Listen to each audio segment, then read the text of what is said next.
Okay, guys, this is quite an interesting topic. There are podcasts and blogs and YouTube channels talking about the state of country music and is country music still country? And I think I can see both sides of this argument.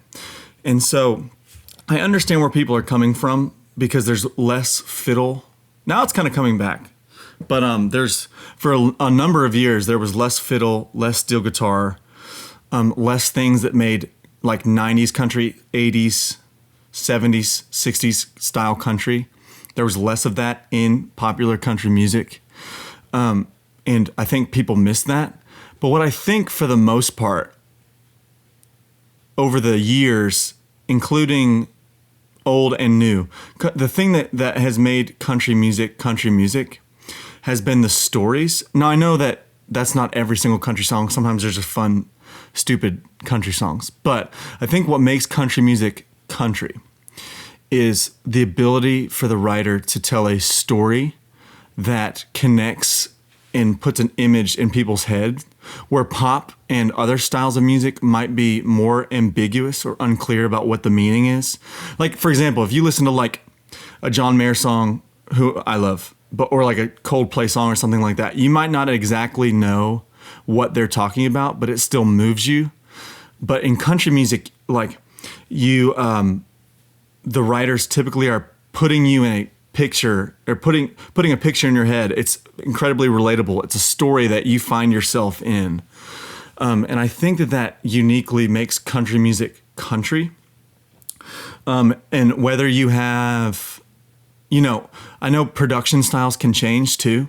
So like, I'm not a huge stickler on this whole, like, if country music doesn't sound completely country, and by completely country, they mean like what they see as country music. Because if you think about it, at one point, Shania Twain was in country music and she was like completely bending the genre to a pop. And now we don't complain about that. We don't complain about Shania Twain doing that.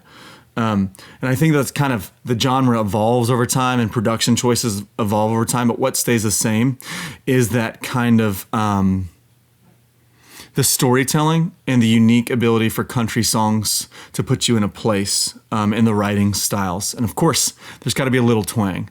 And I will be honest, on a personal level, I do love the older style country music. I love fiddles. I love steel guitars. I'm super, super pumped that people like John Party, Luke Combs are getting huge and they're using fiddle and steel guitar and more like countryer sounding things, which is awesome. But honestly, like, I'm a fan of like all different types of music. So like, I'm not the country music police over here. I just want each artist, and I think everyone does, but each artist to have their own unique perspective on life and to translate that through their music, however they choose, and in an authentic way to them.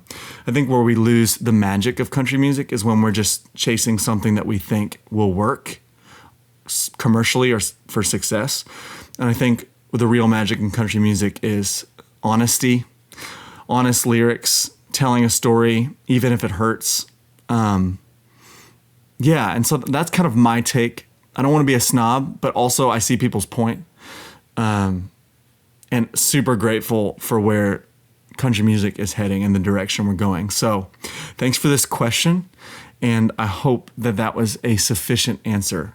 And I'll talk to y'all soon on the next episode of Raleigh's Roast. And I'm your host, once again, Raleigh Keegan.